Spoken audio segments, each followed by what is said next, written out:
وہ ہم سب کو قبول ہوگا، اور اگر بات ٹاس تک پہنچ گئی تو فابیا، اچھا اگر ہیڈ آیا تو ہم وزیر اعظم بن جائیں گے، اور اگر ٹیل آئی تو شاہ محمود وزیر اعظم بن جائیں گے۔ تو عمران خان صاحب کہاں گئے؟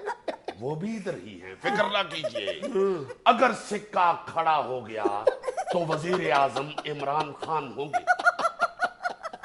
ڈونٹ لاف، ایک ڈیموکریٹک آپشن اور بھی ہے۔ وہ کیا؟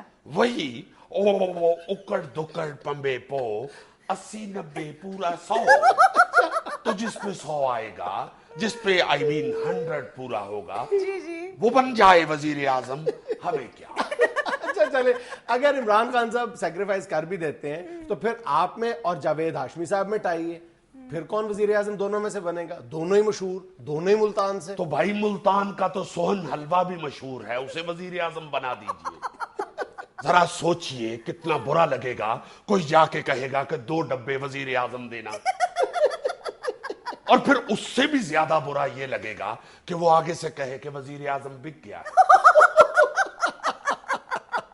اور یہ یاد رکھیے، تحریک انصاف نہ بکنے والوں کی جماعت ہے اور نہ جھکنے والوں کی جماعت ہے۔ شاہ محمود کا سر کٹ تو سکتا ہے، جھک نہیں سکتا۔ شاہ محمود جھکتا نہیں، شاہ محمود کے تو گٹے پہ خارش ہو تو شاہ محمود جھکتا نہیں، دوسرے پاؤں کی ایڑی اس گٹے پہ رگڑ لیتا ہے۔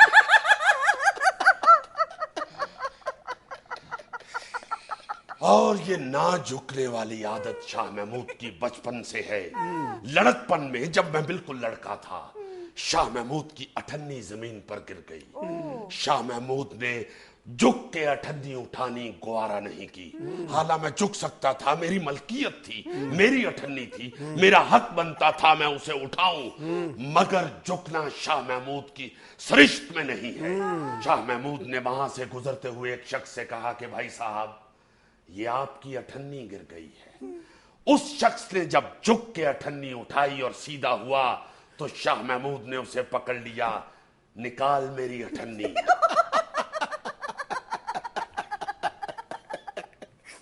ناظرین، آپ دیکھ رہے تھے آج کا حسب حال۔ خوش رہے، خوش رکھیں۔ آپ سے ملاقات ہوگی انشاءاللہ کل۔ اللہ حافظ۔